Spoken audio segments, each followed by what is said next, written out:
Hey everybody, what's going on? Rob Sesternino back here with some special coverage here for Big Brother 18. Breaking news are happening now. Yes, that's right. Our special coverage continues here tonight as we have a real treat for you on a Tuesday, which we don't normally do a Big Brother show on a Tuesday, but we're able to get this person here with us. One of the Big Brother masterminds and from Big Brother 17, currently in the World Series of Poker, but taking some time out to join us in this very important week in Big Brother 18, Vanessa Rousso. Vanessa, how are you? Hey, you're so official. I love the little intro and everything. Not really. That we just have to pretend really hard that we are. Anyway, Vanessa, so excited to have you on, and we started talking on Twitter about maybe having you on last week, but we had to fast track it this week. Yeah, There's a lot going on. Dicey for Tiff. Yeah. Okay, so I just want to put this out there that normally I don't talk live feed spoilers, or we normally talk about the episode, but there's no episode tonight.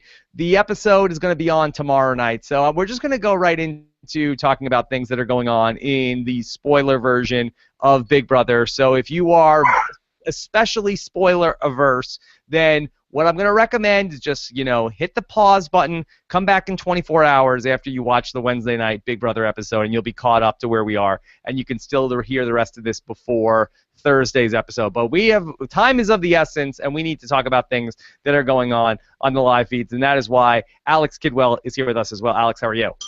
Doing great, Rob. This is a really special opportunity for me. I've never been able to say I've talked to an actual master of game theory, but technically that is the case tonight.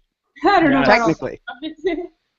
Yes. Well, anyway, Alex, it's been very fun to watch your recovery from Chicago in real time, to have you here every day all this week since you got back. But, okay, good to have you on board. And, Vanessa, of course, I mentioned at the top of the show, you are in the World Series of Poker right now, taking some time out to talk with us. I'm sure everybody wants an update on how you're doing.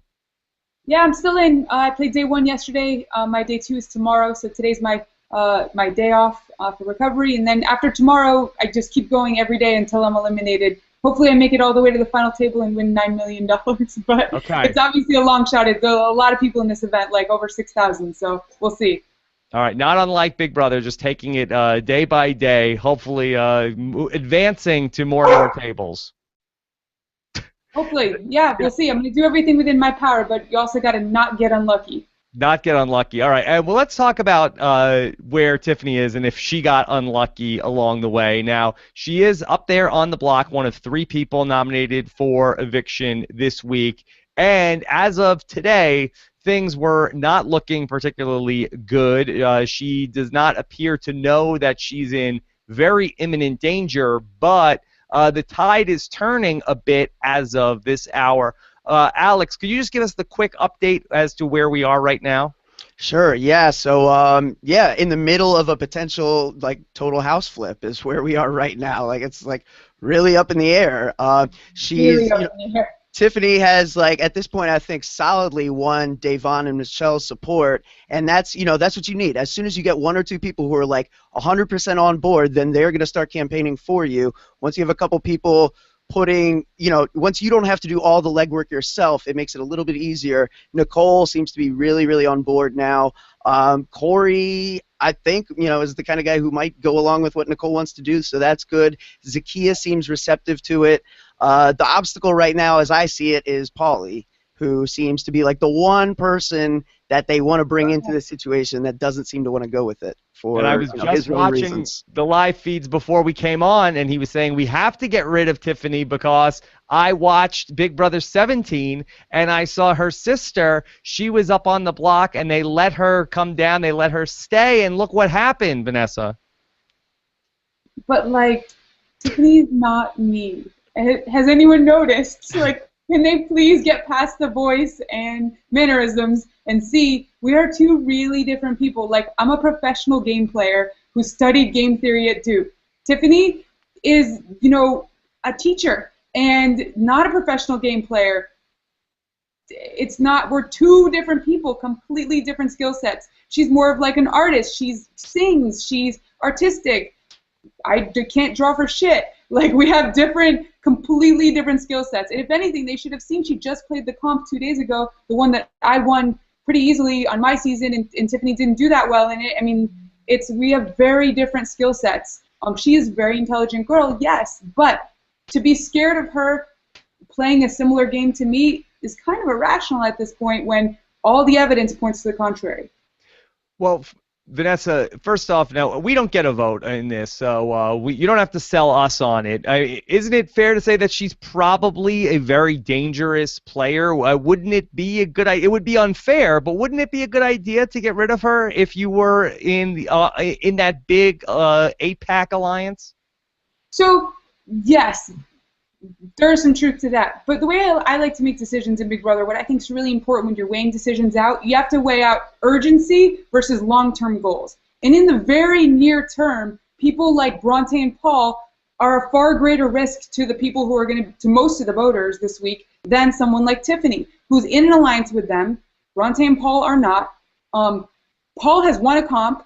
Tiffany hasn't. Bronte is certainly more fit than Tiffany and smart. Paul is certainly intelligent as well. I think she's the least likely of the three to ever win a comp and to ever go after them. She has a very clear target that will still remain in the House, who happens to be aligned with most of the voters' own target, which is Frank. So she's someone you can predict exactly what she's going to do in the near term. Bronte and Paul, kind of an X factor. You can't really predict what they're going to do in the near term, and she's actually never broken her loyalty. She's kept, a lot of people have told her things, and she has never opened her mouth. I mean, to me, it seems like she's someone, not to mention, if the plan goes awry next week and Frank stays in the House, who do you think he's going to go after? Obviously, if Tiffany's still there, her above everyone else, because he's going to think she flipped the vote. And so, when in reality, it's her in combination with a lot of people campaigning and helping her. And so, it's smart to keep that shield in front of them in a worst-case scenario. Overall, I think the near term calls for keeping her. So we're about 48 hours away from when this live vote is going to happen. What is your gut telling you is going to happen based on sort of like you got to put on your weather person hat and say, okay, here are the storm fronts that are moving in. Do you feel like that? I don't have a weather person hat. Let's see. Is there? Yeah, it's really hard. I feel like a tornado's in store. I think we're going to be going round and round and round with different targets over the next 24 hours, so much so that I'm not sure I can handle watching the feeds right now. It's stressing me out. Yeah. It's pretty stressful. The targets change just like in the last 2 hours, probably 10 times. So it's really hard to say which way it's going to go.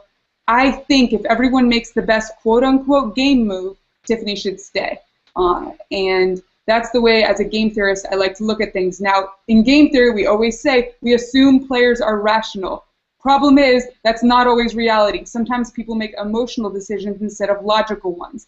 And if that happens, like, for instance, Paulie convincing people to go for Tiffany when that's really more of an emotional thing. He has kind of a fear. Every argument he makes, if you look at it, is founded in fear. Fear that she's going to potentially do something similar to me. Whereas logically, there's no reason to think she would, could, or should do any of the things he's fearing. And so if they act rationally, she should stay. Vanessa, one of the wackiest things for me in this season has been that for some reason Cody is so. I'm sorry that where Tiffany is really so far on the other side of Paulie, where it seemed like that they had a bond in the beginning of the game about being the two siblings in this season, and literally on the feeds right now, he's the one arguing that she needs to go home. They need to send her out. Why in the world is he fighting so hard to make himself be the only sibling in the game? Isn't that a good shield for him?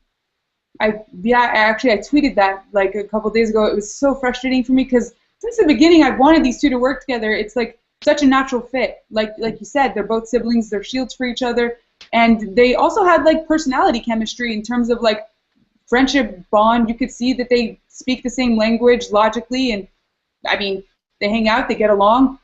I don't know what's the holdup. The only thing I can really point to, and Tiffany even mentioned this when she was trying to get to the bottom of it yesterday with Day, like why Paulie's kind of changed his vibe towards her. It's probably he was a little, for lack of a better term, butthurt that she didn't tell him about the 8-pack. And I think that she was really tight with him before all of that. And then when he found out about the 8-pack, and she was one of the last people to come, he didn't, instead of looking at it like, oh, Tiffany's really loyal, she doesn't open her mouth when she shouldn't, he took it personally and is now really hurt. And I really think he also might have looked at it like the 8-pack picked Tiffany over me in terms of if they were going to have one of the siblings, so she's got to go because for some reason they have more loyalty with her than me. Maybe that's really it. Interesting. Yeah. Now, the Davon factor here is also fascinating because Davon has really done a complete 360 seemingly on Tiffany. Where it seemed like, okay, she starts off, she's in the Fatal Five with her, and then she's on the outs with her, where I remember it was, the night before 4th of July, where I'm watching what's going on, and she's talking about to the rest of the Fatal Four, hey, we got to get rid of her next. And then, now here's Davon, who is leading the charge to keep her. So, what has been your reaction watching Davon, who you were in the house with last summer, playing, really holding so many of the cards, no pun intended? Okay, I've been thinking about this one a lot.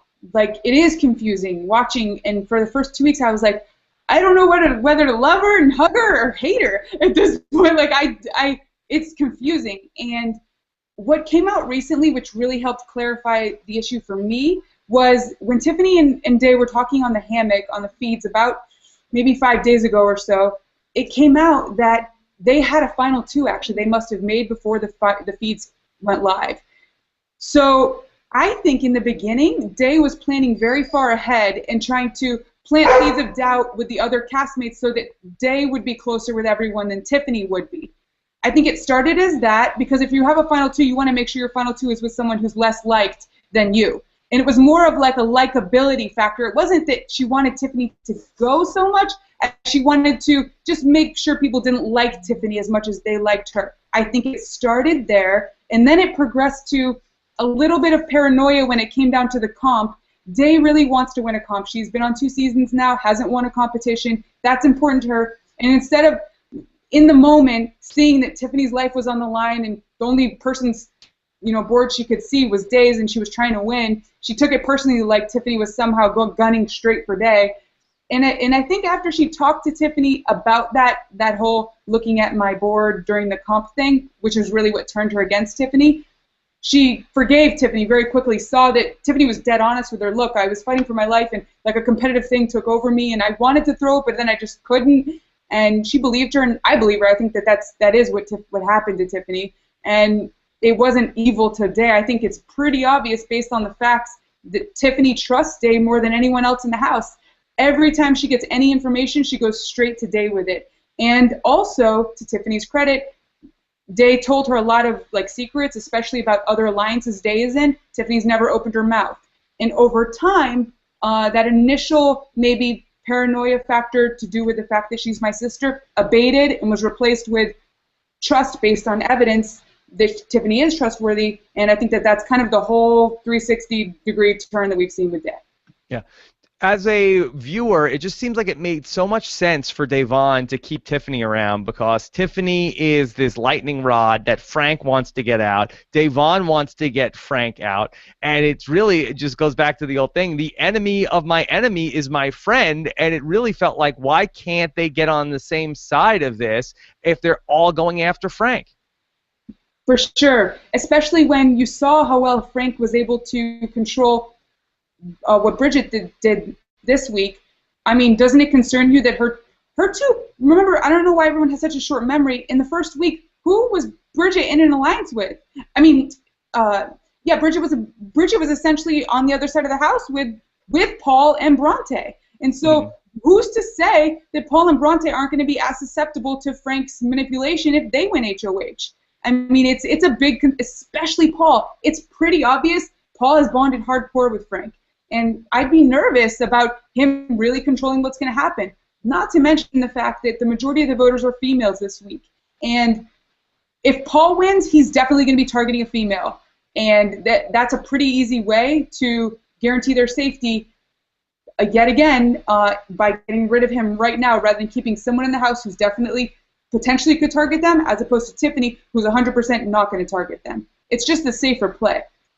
Alex, if this goes Tiffany's way, who is going to ultimately go home on Thursday? Is it going to be Bronte or Paul?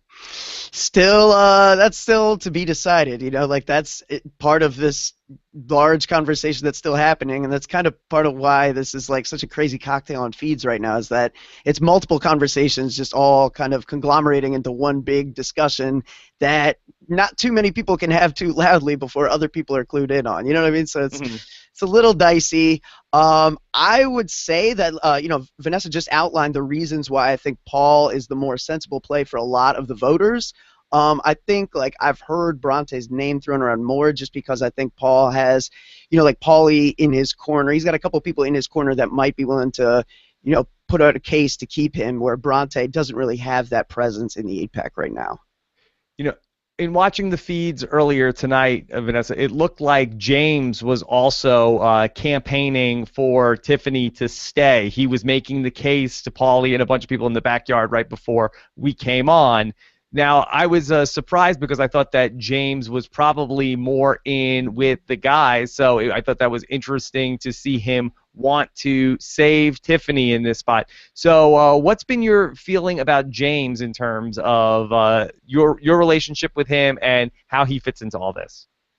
All right, well, first I got to say, James is playing a great game in my opinion. If you look at him structurally within the house right now, he's probably in the best spot. He's got a great relationship with Paulie, and through that, Zakiya. He's got a tight relationship with Day and Michelle and Tiffany now in trying to flip this vote. He's got Natalie, and by extension, the Bronte / Bridget, the Spy Girls. He always has their GT girl time thing with them. Structurally, he's sitting really at the intersection of several alliances, and he's also not the biggest target in any of those alliances. And that's always a great place to be sitting. So first and foremost, I want to say, I think he's playing a great game, probably the best game so far. That aside, our own personal history, James and I had a misread, I think, early on in my season about James. He lied to me, but eventually I became HOH. I confronted him about it, and he apologized. And from that moment on, all the distrust I had for James actually went away. And the only reason we were ever not working together was that we had previously formed alliances that we were loyal to. So both of us are loyal people to our initial alliances, and it was just because of the structure of the house that we didn't end up working together. Personality-wise, we always actually really got along and said numerous times we would have worked together if things had been structured differently from the outset. And I think that there's a similar thing going on with Tiffany, except for this time they're on the same side of the fence. And I think also after his conversation with her this morning, she did a really good job of downplaying her strategic side and her intelligence, and was asking for his advice, which is something that Tiffany and I talked about before she went in. Look, you can't seem like me at all. You have to go in there and ask other people what their opinions are, and make other people think things are their idea as opposed to your idea. Because if it comes from you, it's gonna turn them off, and they're gonna think you're me. And so she did that really well this morning with James, and I think really dispelled any of this paranoia that James might have had about me. What have you thought about the way that Tiffany has campaigned or been having to campaign or not campaign this week? Because it seems like she's been very low-key, but I think that also might be a factor of not having all the information right now. Well, at first it was frustrating because I was obviously seeing her not campaign be so comfortable, like she did the week before when she actually wasn't the target. Maybe she was thinking this is just the same thing. But there was this glaring evidence that it's not the same thing. All of a sudden people are treating her differently. When she walks in rooms, people leave and stop talking. They're all the signs. Then Michelle slips when she's drunk and actually literally tells Tiffany, Bronte is going to be here next week. In not so many words, but it's pretty obvious. So Tiffany picked up on all of those things, and rightfully so her suspicion for, I don't like the word paranoia, was piqued, and she is actually doing it perfectly, without looking paranoid, without freaking anybody out, that she's unstable or whatever this misconception is. She's doing a really good job of seeming not threatening, trusting her alliance, and when you trust your alliance, it makes them want to trust you. and they should trust her because she does trust them and has no plans against them.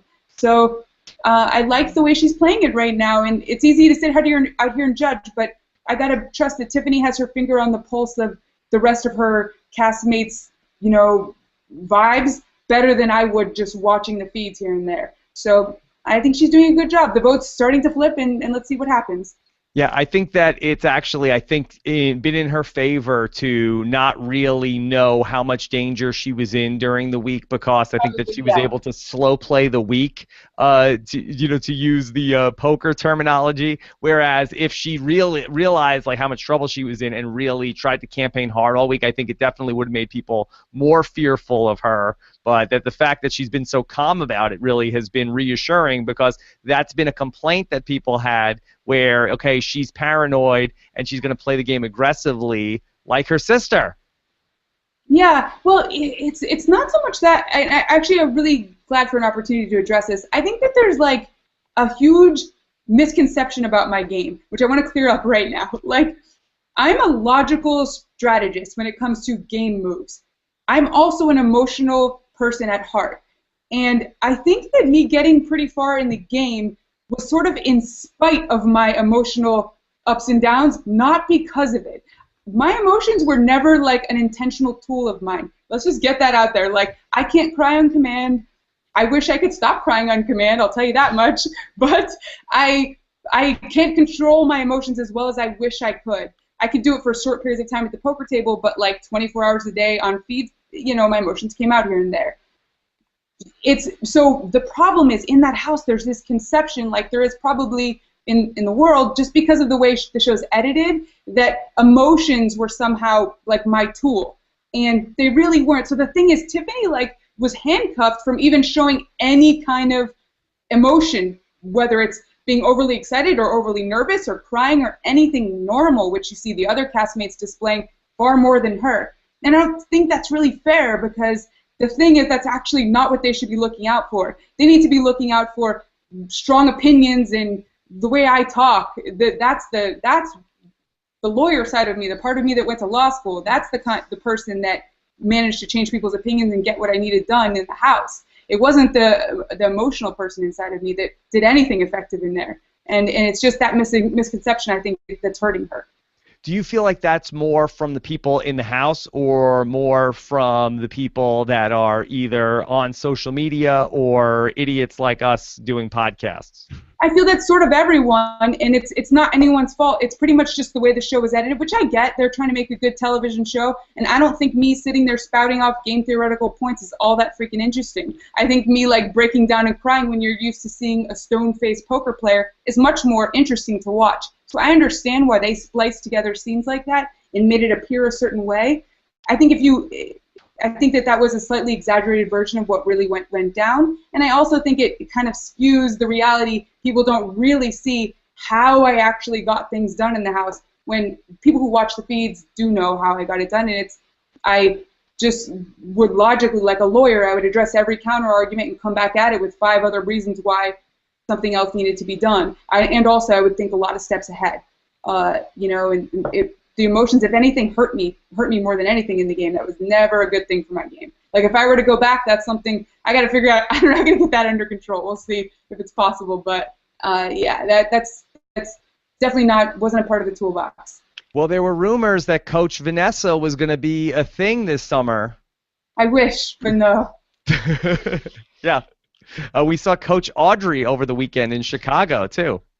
Yeah, it would be fun. Fuck, I'd love to go back and coach that. Being a game theorist, I love analyzing any kind of complex situation, and if it's not my ass on the line, it's just actually so much easier. It's to be emotionally detached and make good decisions, and so coaching is actually something that would be awesome. I probably have a way better shot of being a successful coach than a successful player, because after watching Tiffany go in there and get so much shit just for being my sister, I've realized that I'm screwed. If I ever go back in there, I'm not sure. I really don't know how I could ever get past the first or second week, because it's been hard enough just for Tiffany, and she's actually not me. Yeah. I think you'd be okay. I think you'd be all right. You'll figure it out. I've seen you get out of tighter spots than that. Yeah. The person who's really seemingly in the middle of everything going on in the house has just been Nicole this whole way through, from being the HOH the first week and having that position of power for the first, 16 days of the game or something like that. And so she's really going to be a key decision maker in this. Could you tell us, why is it best for Nicole to keep Tiffany around? Oh man, this is really, really a pretty easy one. Tiffany's on Nicole's team. If Tiffany goes, who is the easiest team to target? Well, let's see. The only team that's a showmance, like, she can't ignore the fact that it's going to be her and Corey, like a glaring obvious. That would be like Clay and Shelly being on their own team. Like, it's such a big target, an easy lure for any potential HOH that can't, for whatever reason, target Frank, or maybe after Frank goes home. Tiffany's a shield for her. Not to mention, Tiffany's a number that, as long as this team thing is in effect, if Tiffany wins HOH, she's automatically safe. It's like a free roll in poker. It's like throwing away the opportunity for a free roll, something a poker player would never understand. So that's why, to me, it doesn't make sense why she would. Now, Corey, on the other hand, it seems like Nicole gets that argument, and she's been trying to convince Corey of that. But Corey seems to have this like emotional hang-up. He doesn't like Tiffany because she hasn't done well in his estimation in the comps. But like, I think that's a little hypocritical, because I'm not sure he's won any comps, and it seems to me it was like a photo finish between him and Glenn in that first comp. So I don't know what his hang-up is with her. She's a bit nice, but just saying. Touche. Vanessa, speaking of Glenn, if things do not work out for Tiffany this week, she will not be dead. She does have the shot for the buyback in the battle back coming up next Friday night. I actually feel like that she might have a good shot at this, based on the fact that the first 3 competitors are all guys. And if it's something that's more endurance-based, that typically those have favored women in Big Brother, or at least guys that are smaller in stature. So I feel like that she has maybe a unique skill set potentially competing against these guys. How do you feel about her in a battle back? If it's endurance, I don't know. She's 5'9", you guys, almost 5'10". She's really tall, and height is a huge disadvantage. And usually in those like muscular endurance ones, it's normally smaller people. They have a lower center of gravity, and which shifts weight around and makes it easier. I'm shorter than her, and I've always been the more like, between the two of us, she's the long, skinny model body type, and I'm the like more muscly, shorter version. And so while I was actually pretty decent at muscular endurance, I won 2 of those comps. That's not really so much her thing. She's more fast. She's actually fast. Like, she played basketball in high school, and she can definitely go pretty quickly, especially versus girls. But the thing is, she has an age disadvantage also. You know, she's like probably the oldest one, other than if it's Glenn that she'll be competing against. And so, yeah, there's that. I'm going to hope for a mental comp. In mental comp, I think Tiffany has a great shot. If it's physical, maybe like physical combined with a puzzle. She did well on Sequester and those kind of comps. Yeah. Pretty good at puzzles, but I don't know. I don't know. You just really, it comes all down to the comp. So I'm just gonna hope it's a good one for her. All right, we'll see. We'll see. Vanessa, I got to get your take on Frank, who has really been the person who's been butting heads with him. And Frank's been butting heads with a lot of people. We saw everything with Davon from the other night. Well, what have you thought about Frank and the return of Frank this season?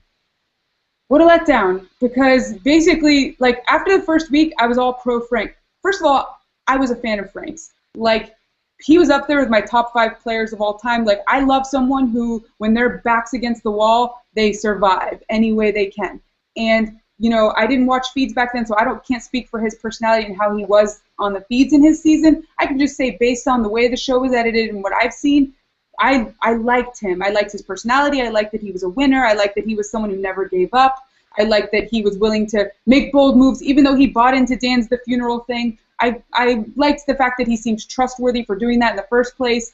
I liked him. So I came in with this view, was impressed with how low-key he was playing, yet subtly playing Puppet Master. And then week 2, 3 started happening, and it was pretty much a very fast fall from grace. I think the problem for Frank's game comes down to the fact that he doesn't know where to draw the line between being the one controlling what's happening game-wise and being the one who's controlling everything and micromanaging every aspect of the house, right down to people's weight, what people are eating at different times of the day, you know, when they're eating, how many bottles of wine there are, or whatever he snapped at Tiffany over. Like, there's all kinds of situations where he gets, like, really heated quickly. Like, it seems like he goes from 0 to 100 real quick, and about stuff that he could be so much more chill about. And if he were, he wouldn't be rubbing people the wrong way, and they might have a more higher of a tolerance for him controlling so much of what's going down in the game. Thing is, when you're controlling, like, everything, people are going to get annoyed at you, and they're going to want you gone. And he doesn't realize that, coupled with the fact that he's a big, strong, competition-winning beast.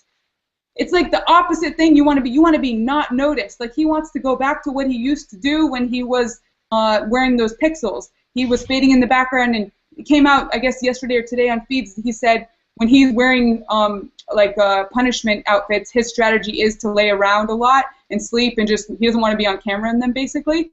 I was thinking, well, hell, that would be a much more effective strategy if you just pretended you had one of those on at all times. That's funny. Perfect when he was wearing the pixels. What do you make of the idea that, according to our esteemed live feed team, Frank has said in the house that, you know, Mike Boogie took Frank under his wing in BB14, and they've remained friends. And Mike Boogie said, hey, if Vanessa is in the house, work with Vanessa. And Frank has said that he tried to work with Tiffany, and he just couldn't, even though Mike Boogie told him to. Yeah, I think that if it had been Mike Boogie in there, they probably, just like Mike and I get along, Mike and Tiffany would have probably gotten along. Tiffany and I, we have the kind of person that we're, like, it's obvious, we're not like submissive girls, really. Can't hide the dominance in our personality. We just, when we have an opinion, we share it. We were raised by a strong woman, and that's the way we are. So there are certain personality types that clash with that, and Frank's one of them. Frank is someone who likes to be in control of everything. That's blatantly obvious. Tiffany doesn't fit into that plan. I mean, I tweeted, you know, Tiffany was pretty much the only person to ever stand up, other than finally after being spanked 5 times, Day standing up to him. Other than that, and I mean, Day, someone who could definitely stand up for herself. She was, for game reasons, not doing it for a while, and eventually had to. But other than that, in Tiffany, no one stood up to Frank on anything. And so Frank just saw that he wasn't going to be able to control Tiffany, and it's that personality clash that made it impossible for him to work with her. And so I think Boogie's advice was on point if it were Boogie's personality in there. The thing is, Frank is much less chill than Boogie is. Boogie socially is a very chill guy. Frank socially is someone who needs to control a lot more of what's going down, and that's really what clashes with Tiffany. Okay, Vanessa, if Tiffany can make it through Thursday night and she's still in the house on Friday, what does she need to do to re-ingratiate herself back into a position of power in the house? I don't think she wants to be in a position of power right now. To be honest, I think she's playing great. If she makes it past this week, I like where she's at, and I hope she isn't in too big of a position of power for at least 2 more weeks. Because, and she and I talked about this before she went in, she has such a big target on her back already. She really, really, really needs to differentiate herself from me by not being seen as a shot caller, essentially, someone controlling the direction of the game. I won 2 HOHs in the first 5 weeks. If Tiffany gets to week 6 and she hasn't won an HOH or been a power player, that's great for her game. That's going to be, you know, her only tool, really, to allow people to just forget finally that she, you know, is related to me. And so I'm not actually too worried about her getting into a position of power. I think that where she's at, she's doing what she needs to do in terms of building trust with people, being a good person in the house, staying out of the way, out of sight, out of mind, using logic when it matters, being trustworthy, and being really social. She's doing that far better than I ever did. She is a more social person. And you know, we're both introverts, I think, but I'm more introverted, and so she definitely has been. She's also single, which makes it a lot easier. You know, she's in there. She's doing all the social stuff that I sucked at. So she's doing a good job at that. I think she's doing a good job. Okay, Vanessa, I know you have to get back to the poker table soon. You have time for a couple of questions from the listeners? Sure. Okay. All right, just a couple of questions. This is first from Ian, not Ian Terry, we don't think. Who does Vanessa think is in the best position right now? In other words, who's playing Steve's game? Okay, well, that those two things I feel like can be mutually exclusive. But who do you feel like is playing the best game right now? Okay. I don't know about. I'm terrible with best and worst and most and least type All right, questions. so if you could jump in, if you could tag in, who's the chip leader right now? Okay, I would say James. I think James is playing a great game. I think also that actually, it's not so much that she's. I just like where she's at in the house is Zakiya. I think Zakiya because I think Paulie's also playing very well, but he's a bigger target in front of her. I think that Zakiya's going to go deep and has all the right relationships to make it very far. And if she gets to final two, has an awesome social game, hasn't pissed anyone off. She's very well spoken. I could see her giving a great speech. I could see her doing well. I could see Paulie doing very well. James doing well. Let's see. Sticking on James, do you feel like he has what it takes, though, to win in the end game? Don't you feel like he's going to just run into a similar position where he went out last time, where he's going to end up just being friends with everybody, but probably isn't going to be able to put himself in a position where he can get to the end or be in a group with a majority? Not necessarily. His downfall last season was that he's a loyal guy, but his alliance couldn't win any competitions except for him. He's aligned now with people who can win competitions, hopefully. And so I actually think he can go pretty deep. He's good at those muscular endurance comps, which we know always appear in the end game. And if he gets the final two, he's a lock to win, which is going to make it hard for him to make that final two, which is why I hope strategically he makes the right choice of choosing someone who, like Day, who also will be hard for people to take to final two, or even like my sister actually is a very good fit. It's a reason what I would say to James in that spot. I'd be like, listen, no one's going to want to take either of us to final two, so let's just give our word to each other right now. You have my word on whatever it is, and I think James, when you look him in the eye and you both give each other your word, you should be pretty good. And I think that if he makes a good decision with regards to the final two, he could go pretty deep. Okay, the OC wants to know, what kind of Big Brother tips did you give Tiffany before she went on Big Brother? Now, I've heard you say that you didn't know that she was going this far into the casting process, but at some point... No idea, like 5 days before. It was crazy. Okay, so then you have 5 days to prep her. What did you tell her going into the house? So, like, remember, we live in different cities. I'm in Vegas. She's in Miami. I'm playing the World Series. She was finishing her teaching job, was just wrapping up. And so we only had like a few hours to talk, basically. And I wish I had had time to go over comp-specific strategy, like something that would have really helped her during the memory comp. And there's just a lot of comps that I had specific strategies for that I think would help her.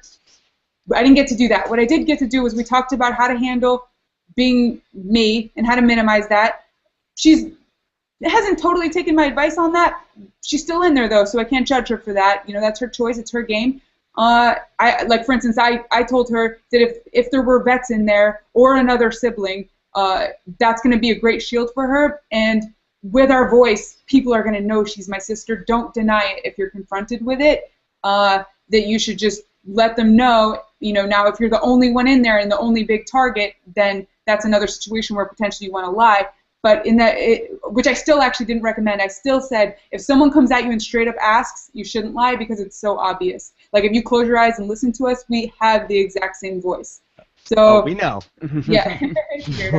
But so we talked about that. We also talked about how to structure herself in the house, and I explained, you know, my concept of umbrella alliances, which is what I tried to do last season, which is what I think James is doing very well right now. Tiffany, unfortunately, has been forced to play so defensively to this point. She hasn't been able to make the offensive calls that you'd need to make to be in a position James is in, but doesn't forego her doing that in the future. But an umbrella of alliances means putting yourself where you're not the biggest target in any alliance you're in, and where you are basically at the intersection of several powerful alliances in the house.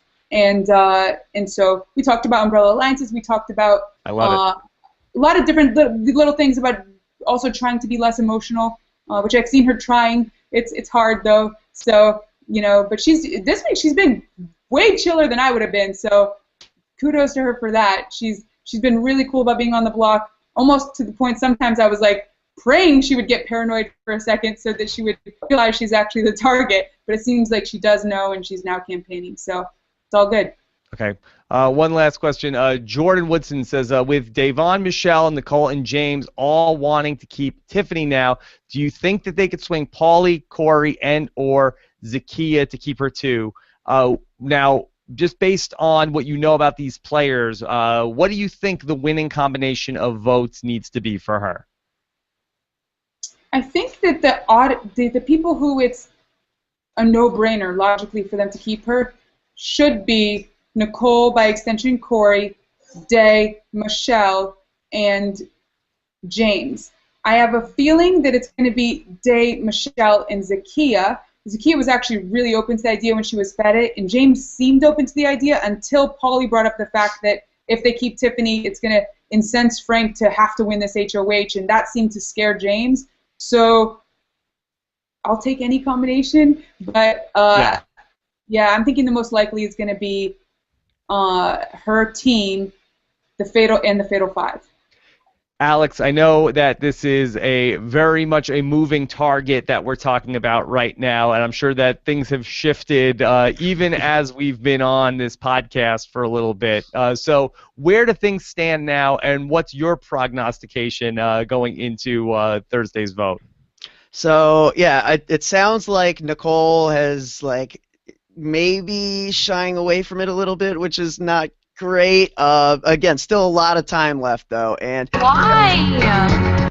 That's frustrating. And but Nicole is one of these players that, we've touched on it before. She is a very, very fear-driven, kind of risk-averse player. Like this idea that Frank could, be incensed and win a comp, I think is very scary to her. So yeah, if they're gonna, get her on board, right? This pitch that Vanessa made, I think, is a very good one about there really is no sense in taking out someone on your team. There's plenty of people Frank would target before Nicole. I just think it's getting her to see that and fully realize it. That's the trick, right? Okay. Well, the good news is that it has changed about 5 times today. It's only 7:50 p.m. Big Brother time. Probably will change at least 3 or 4 times before any of us go to bed tonight, and we'll see where this lands. And again, a very fluid situation. Vanessa, thank you so much for coming on with us. I know you're pressed for time these couple of weeks with everything going on in the World Series of Poker, but we really do appreciate it, and lots of great insight as usual. Thanks for having me, guys. Anytime. Like I said, I enjoy your show, and so yeah, hopefully Tiffany's around, and I'm still obsessed with feeds and can come back on and talk about it. Okay. All right. Well, hopefully we can come on and talk with you again later on this season. And I love the Umbrella Alliance. Can we make that the hashtag for this episode? Yeah, sure. Okay. All right. So Wednesday night, we will be back again live after the episode. Taryn Armstrong will be with me at 9:15 p.m. Eastern Time to recap everything from the veto episode of Big Brother. And, of course, we will update the live feeds again 24 hours from now and get into everything that has gone on overnight and into Wednesday on the podcast. Make sure you don't miss any of the episodes that we do, any of the Big Brother recaps here on the podcast. Go to robiswebsite.com/iTunes to subscribe to the podcast, or for our YouTube channel, go to robiswebsite.com/YouTube. Have a great night. Vanessa, thank you again. Thank you, guys. Okay, follow at Alex Kidwell on Twitter. I'm sure that he will be live tweeting up a storm over these next 48 hours as well. Oh man, yeah, these feeds are this is what live feeders live for, Rob. It's this kind of in-house chaos, and yeah, it's good stuff. All right, good feeds. All right, take care, everybody. Have a good one.